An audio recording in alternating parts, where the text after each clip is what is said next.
Before the dawn of civilization, an alien force descended on planet Earth, and nothing would ever be the same. And they created human beings to be slaves and servants of the gods. Millions believe we are the creation of extraterrestrials. The genetic engineering of the human race was a profound event in the history of the world. They say our ancestors reveal the truth in the mysterious clues they left behind. When these ancient texts speak of these strange beings that have descended from the sky, we should look at it as such, that, hey, we were visited by ETs. Did aliens mate with primitive humans, jumping our evolution ahead by thousands of years? One man says he's got proof. I believe that the Star Child is not entirely human. Others aren't so sure. Until they come up with some positive evidence supporting that, scientists are just going to ignore it. Skeptics and believers look at the theory of ancient astronauts from every angle to see if it's real or just out of this world.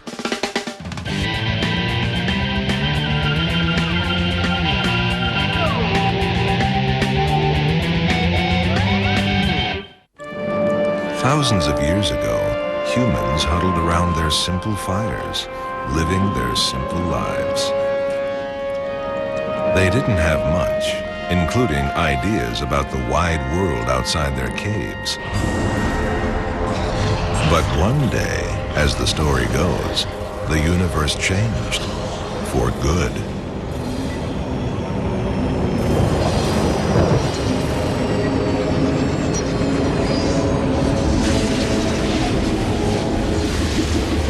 Because on that day, thousands of years ago, extraterrestrials, aliens, arrived on Earth to make contact with us. What's that? Alien astronauts from another planet? Sounds crazy, but if you believe it, you're not alone. Millions around the world believe exactly that, thanks to the efforts of legendary author Eric von Däniken and his bestseller, Chariots of the Gods. It was an absolute mind-provoking book. It brought up a worldwide discussion. So it was really something which came up with a brand new idea. Von Däniken saw something almost unexplainable in our ancient historical record. He said, the aliens came to Earth, but he couldn't say why. Since his book came out in 1968, the theories developed a reason for the alien visits. It goes like this. Long ago and far away, a planet much like ours experienced its own global warming problem. The only thing to protect the planet's eroding atmosphere from the scorching rays of the sun? Gold. But they needed a lot of gold. So beings from that faraway planet searched the universe for an alternate source. Somehow, the extraterrestrials found us and a planet fairly oozing with gold. So they set up shop right here, making us virtual slaves to mine our earthly gold for them. While they were here, they built major monuments, like pyramids around the world, from Egypt to the Americas. They used those monuments to navigate the stars and as landing pads for their spaceships. Maybe they looked like us, maybe they looked a little freakier. Whatever they looked like, supposedly the visitors taught us a lot about new technologies. Giorgio Tsoukalos is a protege of Eric von Däniken. Today, he's bringing the ancient astronauts theory to a new generation. Technologically speaking, we were still primitive, and they just gave us a push, a gentle push in the right direction. As in, you know, they taught us in mathematics, they taught us in astronomy, in agriculture, and so on and so forth. You know, just essentially to guide us in the right direction. But of course, the most important alien technology was mining technology. To get that all-important gold. Where's the evidence of all this, you may ask? It seems the proof is all around us. If you look in the right places, you have archaeological sites, you have textual evidence. When the natives asked these beings, where did you come from? They never point across the ocean. They always point to the sky. Not everyone agrees. Veteran archaeologist Ken Fader thinks the backers of the ancient astronauts theory see only what they want to see. For them, it's like an extraterrestrial Peace Corps. You know, these people from outer space land on Earth, they look around after mating with us for a while, they go, these poor dummies, we need to help them out. Nevertheless, believers see proof of their ideas in artifacts and monuments from antiquity. So my theory is that this pyramid was a machine. One place we can look for evidence is right here in North America, near Mexico City. Ancient astronaut theorist Ted Strain believes a mysterious ancient city called Teotihuacan is actually a place where extraterrestrials once mined and processed the gold. The theory being that something having to do with pyramid energy, cosmic radiation, solar wind, who knows, in combination with the shape of the pyramid, channeled that energy and reacted with a certain way with the mica, causing like a chemical reaction to occur that helped the gold settle out of solution. No archaeologist knows for sure who built Teotihuacan. But one thing we do know is that when the Aztecs found the city around the 14th century, it was already a ruin. Very odd. To Ted, it's all proof the ancient astronauts used this place as a one-stop center, employment agency, astral observatory, and shopping mall all in one. But Teotihuacan isn't the only place aliens landed when they supposedly colonized us. All around the world, strange and mysterious structures seem designed for beings and crafts from another world. Not far from Teotihuacan is Chichen Itza, with a built-in landing pad on top of its main pyramid, and Baalbek in northern Lebanon, an ancient ruin of a massive stone something. But perhaps the most mysterious landing site of all, the Nazca Lines in Peru. The Nazca Lines have stymied mysticists and archaeologists alike for decades. Crisscrossing a high desert plateau, the lines have been around for at least 1,000 years. Thing is, some say they really look like modern-day landing strips. Some of these pictographs are a mile or two long in a perfectly straight line. Something that even today we'd have trouble duplicating without transits and all sorts of technical equipment. So how did the peoples from 3,000 years ago in Peru, how did they do this? There's no explanation. But more than just landing strips, there's something even more amazing if you see them from above. Monkeys and spiders and birds, bigger than whole football fields. Invisible on the ground, brought to life from the air. How could any ancient civilization have done this without the help of mechanical lifts, airplanes, or even spaceships? They could have had somebody up in a balloon or up in an airplane or up in a spacecraft or an anti-gravity craft directing them on where to draw the lines. An even bigger question is, why would the extraterrestrials want to build landing strips and strange animal shapes at Nazca? Why would they choose any place in particular? We don't really know. But one thing many say we do know is that once they landed, the astronauts got busy. Don't get out of visual. Keep on the road. According to the stories, they took us under their wings and showed us how to make and use tools. Like lasers to cut stones into neat slabs and blocks. Blocks could be made into the monuments from antiquity that still amaze us, like the Egyptian pyramids. Archaeologists believe the pyramids are 5,000 years old. Each block of stone weighs up to 15 tons. how did ordinary people build these miracles of architecture on their own? On the other side of the world, the ancient megaliths of Easter Island, each statue up to 82 tons. And in South America, blocks on giant stone gates, pyramids, and megaliths standing watch at 13,000 feet.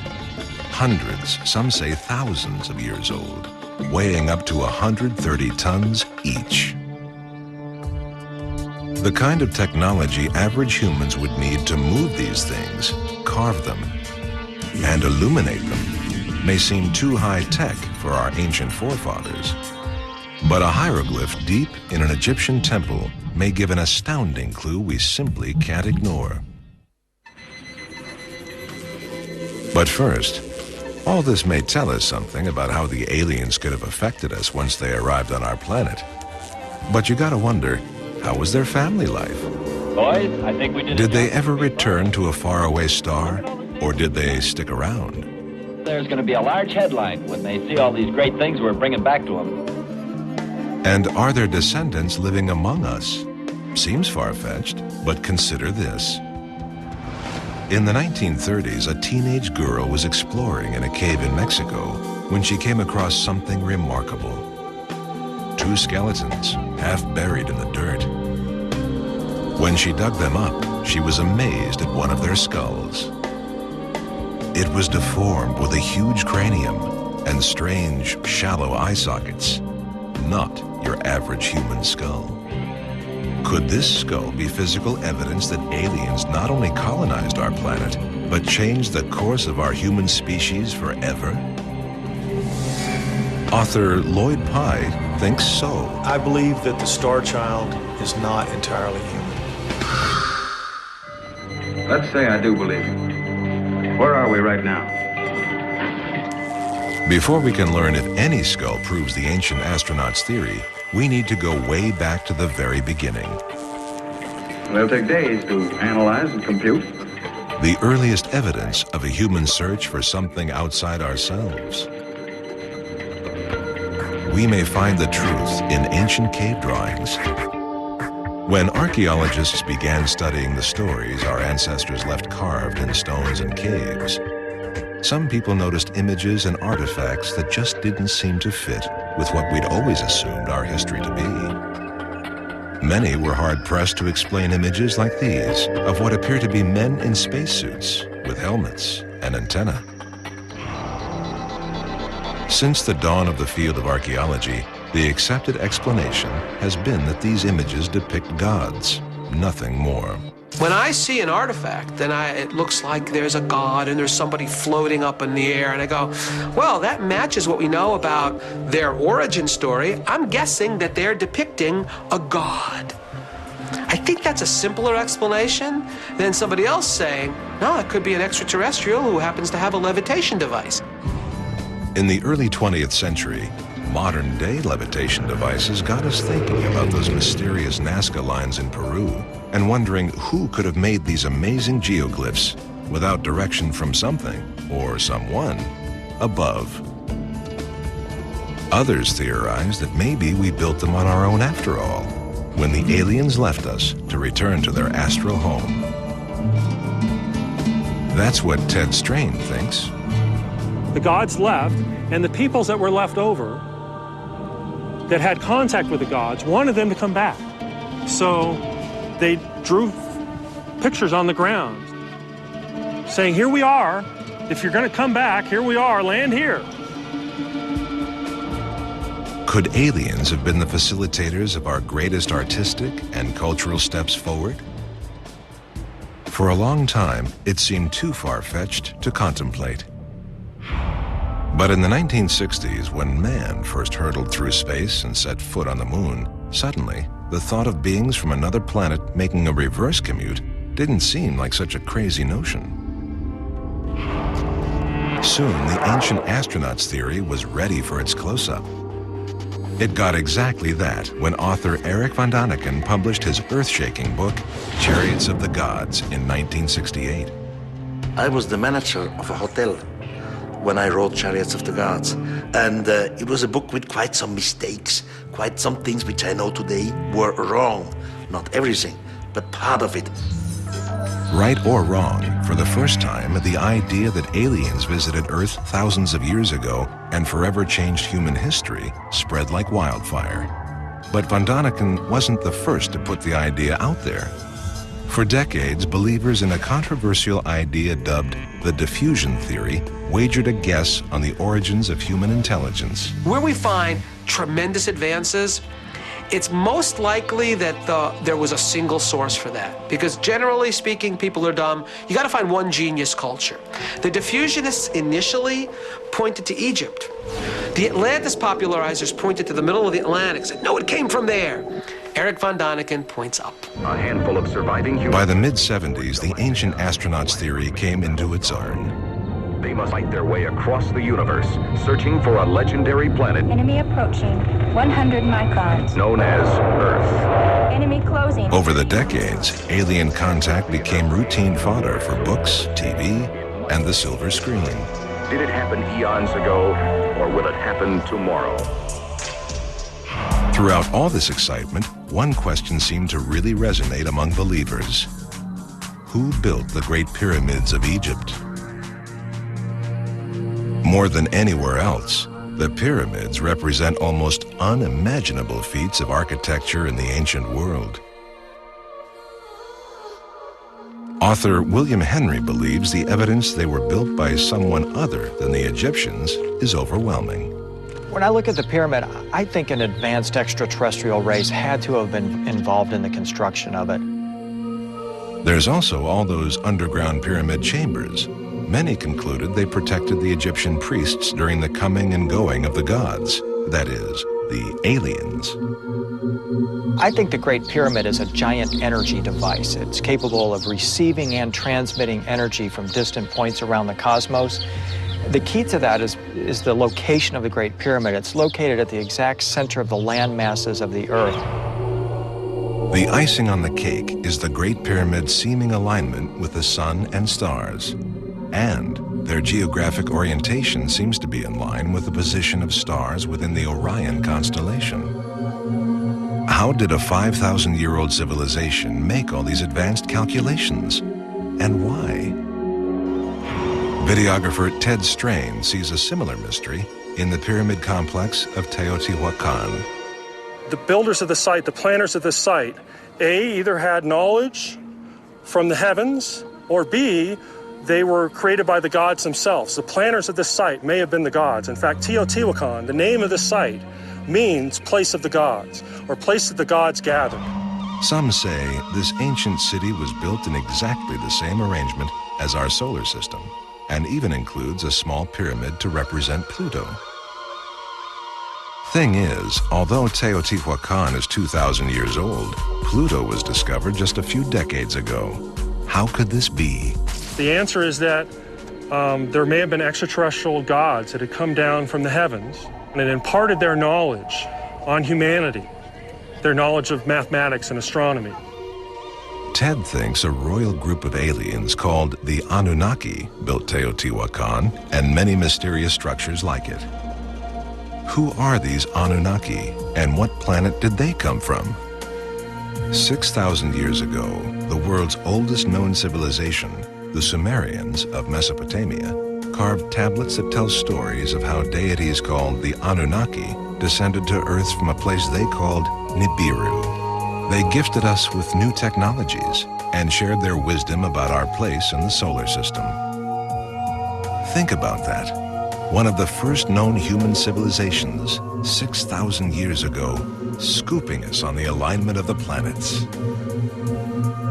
Most scholars call the Anunnaki gods and take the Sumerians' writings as myths, but not everyone.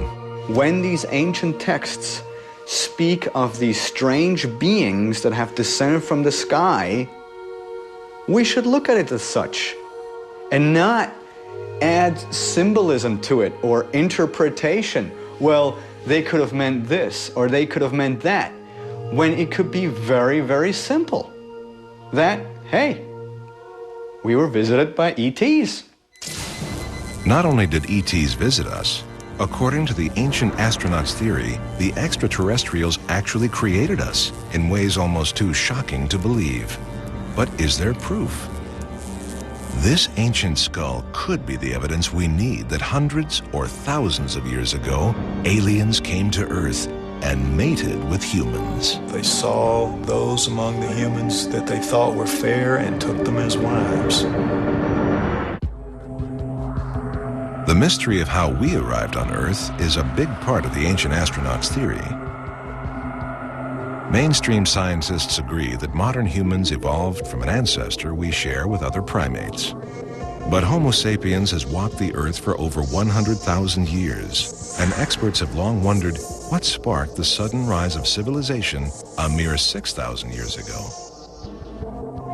This missing link was an extraterrestrial intervention in our genes. Because one thing is extremely clear.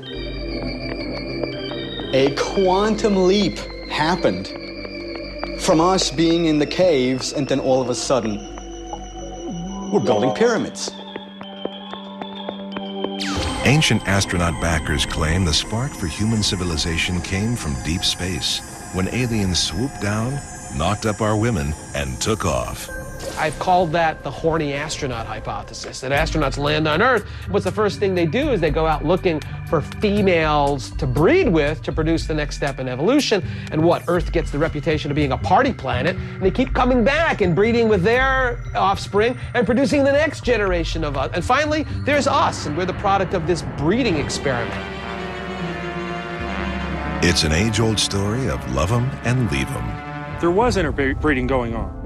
It talks about it in the Bible, how the sons of God had come down and found that the daughters of man were very attractive, and they cohabitated with them and produced offspring. Well, maybe they didn't just leave us. They stuck around a little while to enjoy the fruits of their labor. They took mistresses or concubines or whatever you want to call them, but they also married a few. They fell in love. Or did the story unfold a different way?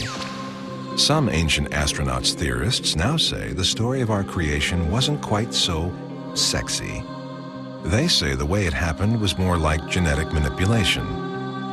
The earliest creation story involves Sumerian gods creating humans from tubes and jars and clay. But if you subscribe to the ancient astronauts theory, the gods doing this creating aren't actually gods. They're aliens. Whether they're mating with us or creating us out of clay, you gotta wonder, why? The extraterrestrials did not dirty their hands. They had an obedient workforce here on Earth that worshiped them as gods. Ah, they needed a workforce. The ancient astronauts had come here for one reason, for mining. And not only did they have them working in the mines, but they were also raising animals, growing crops. They basically were a servant to the gods. Servants or not, we may find a clue to when the aliens started working here, in China, with an interesting people called the Dropa. The Dropa allegedly is an extraterrestrial race that has still survived here on planet Earth. As the story goes, in 1938, an archaeologist discovered a strange gravesite in a cave near the China-Tibet border. He found tiny skeletons with large skulls. He also found some strange stone discs with microscopic inscriptions embedded in grooves. Although bizarre, his discovery was overlooked for 20 years when someone claimed to translate the stone's inscriptions. Supposedly, they told a story of beings that crash-landed on our planet 12,000 years ago. They were stranded. They developed a civilization, a village, and they continued to flourish and plant crops. And in the end, they became the ancestors of the Chinese race. It's a claim fantastic enough to warrant further investigation. We may never know the truth. Many claim the Chinese are keeping the evidence under lock and key. And ask yourself, why are there 1.2 billion Chinese on Earth? Because they were here first. Incredible. But how? There is one skull, not unlike the one supposedly found in China, that may tell a similar story. But we can actually examine this skull and find out what its history may be. A teenage girl found it in Mexico 70 years ago. She went in and she saw a skeleton lying on its back. She was able to scrape the dirt away with her hands and reveal a skeleton lying in the hole, and which she said was misshapen. Since that day, the skull's changed hands at least 2 times.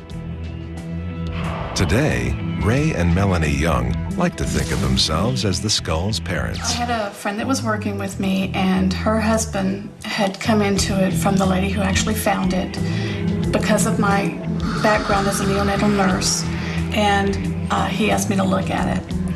And first he showed me a picture, and the picture was just of this part of the face, and I looked at it and thought, I have no idea what that is. They wanted to know once and for all what its story is, so they brought in alternative knowledge guru Lloyd Pye to check it out. There was just no doubt in our mind that he was the person to take over. The thing that most impressed me first about the Star Child relative to a human being is its eye sockets, because my father was an optometrist for more than 40 years, and I knew an awful lot about eye sockets and what they were supposed to look like. The first thing I did, I was on my way to a very big UFO Congress in Laughlin, Nevada. So I suggested that they allow me to take the 2 skulls to this conference that I was going to, where there were going to be 500 people, many of whom would be very highly knowledgeable about this kind of material, and see if they agreed. What they found surprised everyone. They were unanimous in their assertions that this skull looked very much like it would fit in the head of a gray. A gray alien is the kind many say they've seen here on Earth. So then I was fully committed to the idea of taking it to scientists. One of the first things Lloyd did was check out exactly how old the skull is. He took it to a lab in Miami for radiocarbon dating and found out it's 900 years old. Then they looked at the skull's bone under a microscope. They were amazed to find a strange red residue and strange, strong fibers inside the bone. So there are 2 great anomalies, but it is absolutely one of a kind as far as we know, and as far as anybody we took that material to, mycologists and others, know. Never been seen before. Lloyd believes this skull is not totally from our world. He thinks this ancient skull is the offspring of a human and an extraterrestrial, and he's named it the Star Child. That really was not the best choice of names for it. Try to talk to a scientist and you'd say, I want to talk to you about an unusual skull I have.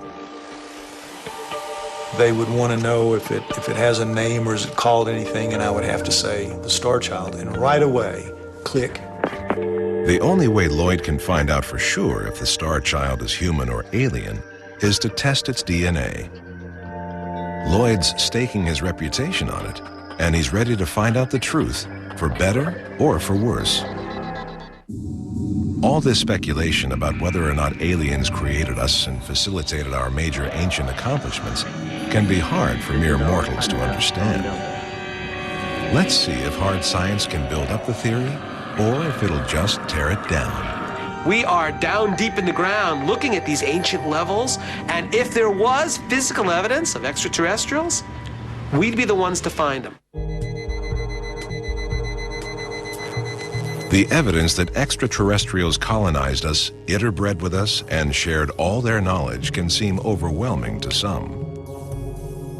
The high density of our planet made it possible for us to advance gravity and therefore anti-gravity theories.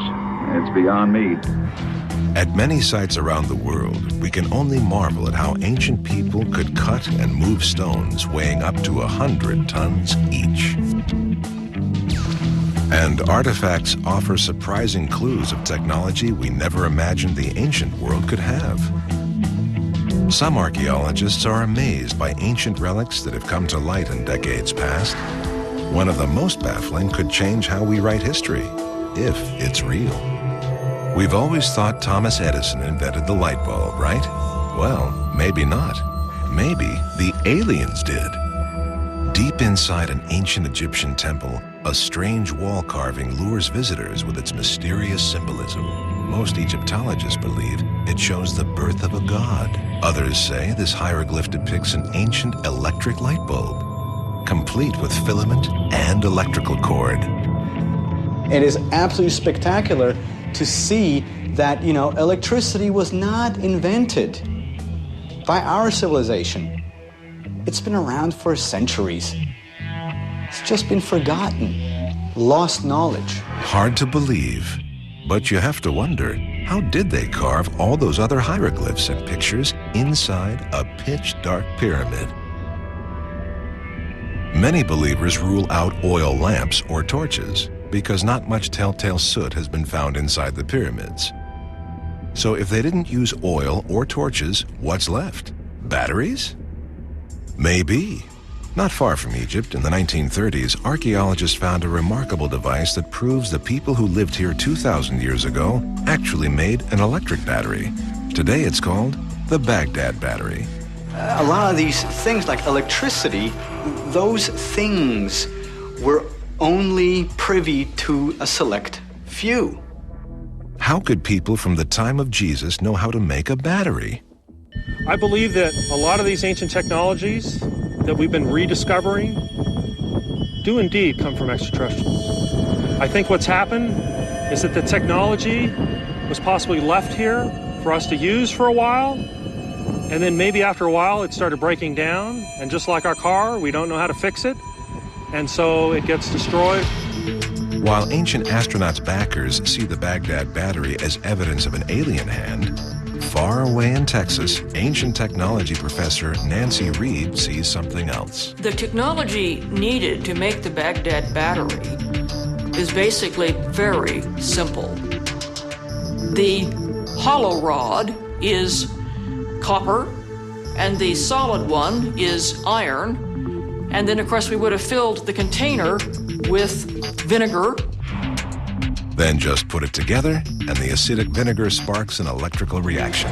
And by touching the ends of, say, a voltmeter to this, we can create about a half a volt. Half a volt isn't much electricity, and it's still a mystery why they had electrical batteries 2,000 years ago. But is it fair to credit aliens with this amazing technology? Or could something even more baffling be at work here? Could the Baghdad battery, or something like it, have powered the Egyptian light bulb?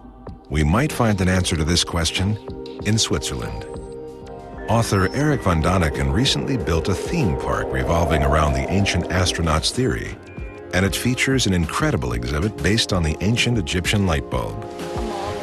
Publicist Caroline Schneider finds the light bulb a remarkable idea. This is what it looks like. So they must have had a way to have light within those pyramids. This is a possibility. If it's true, I do not know. But just thinking of it, it's quite amazing if they really had it. At von Daniken's theme park, the light bulb is fueled by replicas of the Baghdad battery. Never mind the battery's 3,000 years younger than the so-called light bulb. But is the original image actually a light bulb? Or is it just an idea born from someone's wild imagination? When I read von Daniken's books now, I do the same thing I tell my students to. Cover up the caption, and I will guarantee you that if you do that, you don't see a light bulb. You see what looks to be an eggplant.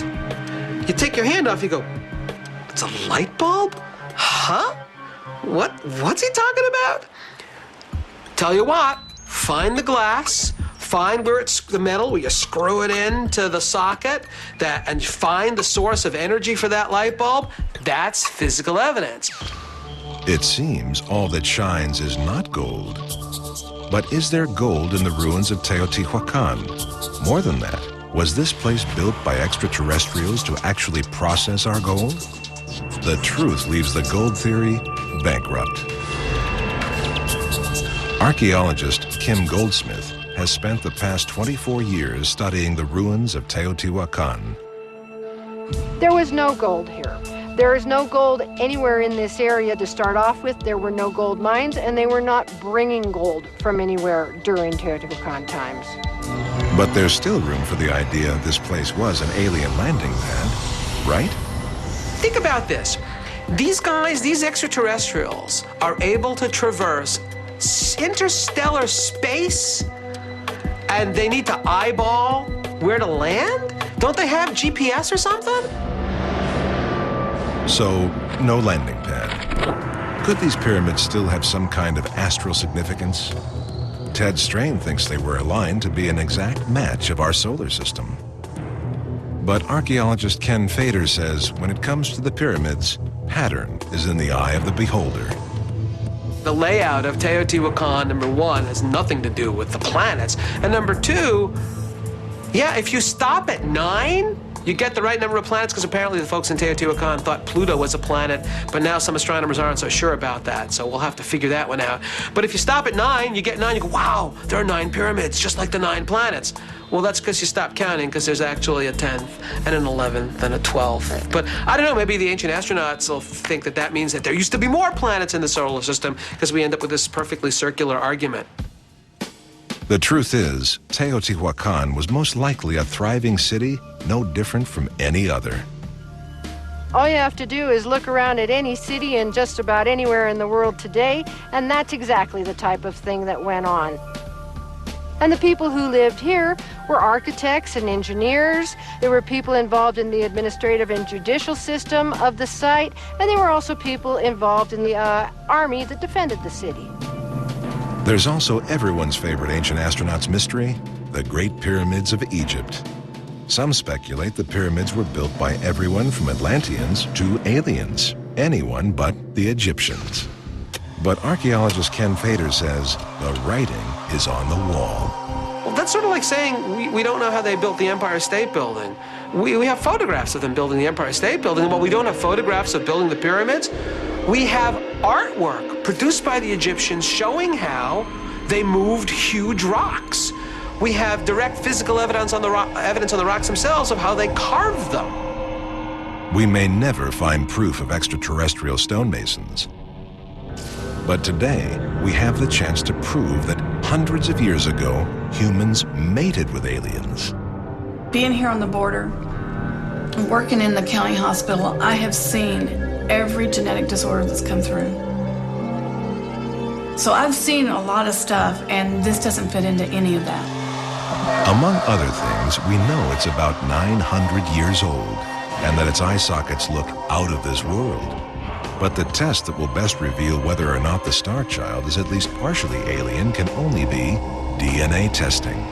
So Lloyd has put the skull through a battery of DNA tests. And what he found only deepens the mystery of the star child. Jason Eshelman of Trace Genetics in San Francisco has lots of experience working with ancient DNA. He worked on Kennewick Man, the 9,000-year-old human remains found in Washington state in 1996. Years later, Jason got another big challenge, the star child. What drew me to it is that Lloyd was generally interested in addressing some of these questions with scientific tools where we could attempt to address some of these questions. The process of extracting ancient DNA isn't much different than the process for modern DNA. It's just so much harder to find ancient DNA that's still intact. Any biological material that's 900 years old, you'd expect the DNA to have gone through some degradation. And there's no guarantee Jason can even see the star child's DNA if it's alien. And if aliens even have DNA. We'll find out the truth later. Now, Jason's got his work cut out for him. Another interesting puzzle is the question of the Nazca lines in Peru. Some people believe there's no way humans alone could have made huge geoglyphs like these thousands of years ago without the ability to see their work from some kind of air or spacecraft. They say aliens made the Nazca lines, or at least instructed us in how to make them. One expert says, no aliens required. Joe Nickel is a skeptic with the Committee for Scientific Investigation of Claims of the Paranormal. Just so we say that's the upper margin. He says it couldn't have been aliens who made the Nazca lines for some simple reasons. The ancient astronauts, of course, would have hovered overhead with a flying saucer. This would have created a great problem with dust. The Nazca helpers would, of course, have put dust masks on and squinted and bent down low. And then they would have used sticks and cord, like we're doing, to finish the figure. First, he gets his materials ready. This is un-Nazca-like, but it's simply what we have to use since we don't have a gravel-littered desert. Then, he's got to measure out the diagram of the figure. In this case, he'll attempt to recreate one of the most beautiful Nazca geoglyphs, the 150-foot spider. They should be about 20 feet. See if this is about 20 feet from here to there. Huh? About 7. Let's just measure here again. This time spent on this particular configuration pays dividends. That's why I'm taking plenty of time with it. But Joe seems to be having some trouble. He's a little short. Okay. Then, maybe a little extraterrestrial help wouldn't be such a bad idea.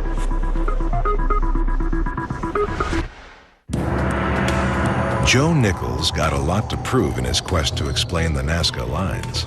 For decades, their mystery has been a cornerstone of the ancient astronauts' theory. Today, Joe thinks he can demystify the Nazca lines for good. People are often impressed with things like giant ground drawings or crop circles because they imagine that it's far more difficult than it is. But in fact, it's not hard to make a smooth circle. And what you can do on a small sheet of paper with a compass and a straight edge, you can make it huge. All it takes is plotting out the points on a grid and measuring the points on a field with ordinary stakes and rope. So it's not so hard to do, but Joe's had practice making the Nazca lines. He recreated one of the largest lines, a 460-foot condor, in 1982. It seems practice makes perfect for Joe and for the Nazca. If you examine some of the original lines, they don't look so perfect. Some of the Nazca's calculations weren't on target. But as time went on, they learned from their mistakes and perfected their techniques. But the question still remains, if the Nazca did make these lines themselves, why? Some believers think that after the aliens left, the Nazca longed for the aliens to return, so they drew the lines to lure the aliens back to them. Well, it's an interesting story. You know, some people believe that, and some people believe in the Easter Bunny. And again, as an archaeologist, I say, okay, well, where exactly is the evidence for that? The Lonely Nazca theory assumes there were aliens for the Nazca to signal to. That's a big assumption, maybe too big. There's an old rule in science, it's called Occam's razor, and essentially what it's about is it says, look, when you have multiple possible explanations for something, go with the one that requires the fewest other assumptions. That's probably the one to stick with until direct physical evidence that that's wrong and something else is right. Until that comes along, go with the simplest. But there's plenty of simpler explanations out there. Joe Nichols' explanation brings us back to the gods. The gravel has been cleared to the bare dirt, and they would work as processional figures, labyrinths, if you will. There's even some unnecessary, sometimes winding about in the figures, perhaps to gather the images, the power from the image. Many Nazca line drawings have one element in common: lines extending outside the actual design. almost like an entrance leading into the body of the hummingbird, for example. Nichols' conclusion? The people who built these lines traversed them as part of a sacred devotion. Whatever else the Nazca lines were, they were ceremonial walking paths. I feel sure about that. But there's still the question of the Star Child. Could this 900-year-old skull be proof that hundreds or thousands of years ago, humans mated with aliens? In San Francisco, Jason Eshelman of Trace Genetics is trying to extract the Star Child's DNA. Problem is, he doesn't know if that DNA is human or alien. And who knows what alien DNA would look like anyway. After several tries, Jason finally extracts mitochondrial DNA, the most common type found in a specimen this old. But this kind of DNA can only reveal the Star Child's mother. And it was a type that is not too unexpected for where it was found in that region of the Southwest. This time, the Star Child's DNA reveals its mother is a human. I look for human DNA, and in something that's humanoid shape, you sort of expect to find human DNA. The father? Lloyd will never know until he can successfully test the Star Child's nuclear DNA. When its nuclear DNA is examined, it's going to be shown not to be 100% human. Not everyone agrees it's important to find out who the Star Child's father was. There's nothing of a Star Child quality that I can see in this skull. It is just an anomaly in human variation that we have seen before. Bill Rodriguez has seen plenty of skulls in his career as a forensic anthropologist. He's even examined the Star Child back in 1999. The average layperson looking at the remains of the Star Child certainly would look very strange and highly unusual, and maybe even freakish. The Star Child's face is pretty odd, especially the shallow eye sockets. What kind of human could survive with eyes like that? Even though they are very shallow, we still see evidence of the areas of the back of the orbits, which allows the optic nerve to provide sight, and the skull basically in its shaping has just reacted by having the orbits form that shape. But there are still lots of strange features to the Star Child, not least of which is the skull's very misshapen head. As Lloyd sees it, the skull's shape itself proves it could not have been fully human.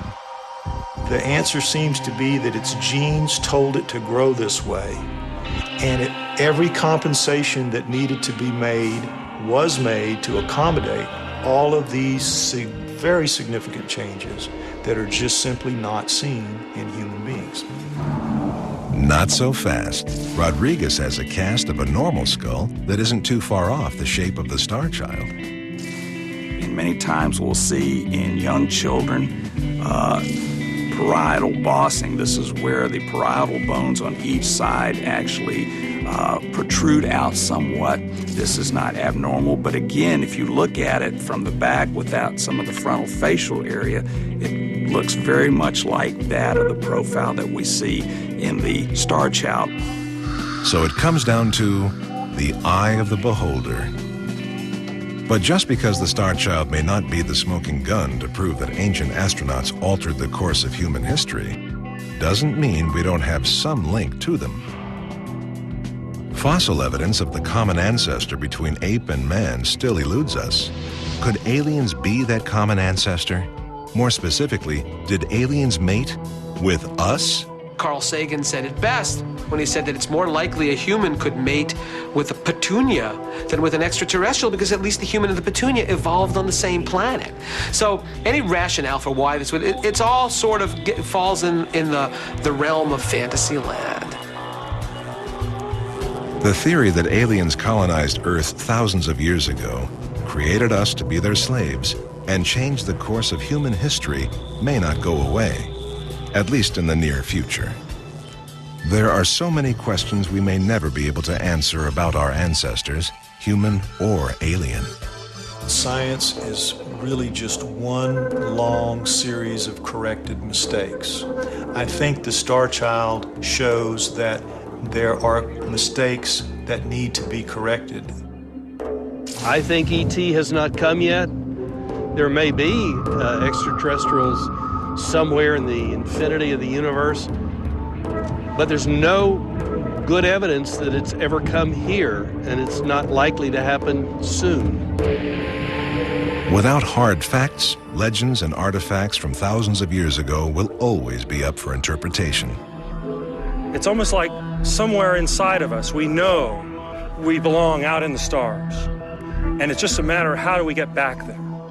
So I think it's this desire to find this force, this godlike force. And if we can't believe in the supernatural God, well, maybe there are godlike creatures with godlike powers who ultimately are going to save us from ourselves. We may never know the absolute truth. All we can do is make up our own minds on the issue. The only way the ancient astronaut theory can be disproven is when the extraterrestrials show up and say, we were never here in the past. Good one, huh? It's time for you to decide. Could extraterrestrials be an integral part of our culture, even our DNA? Or is an idea like that simply out of this world?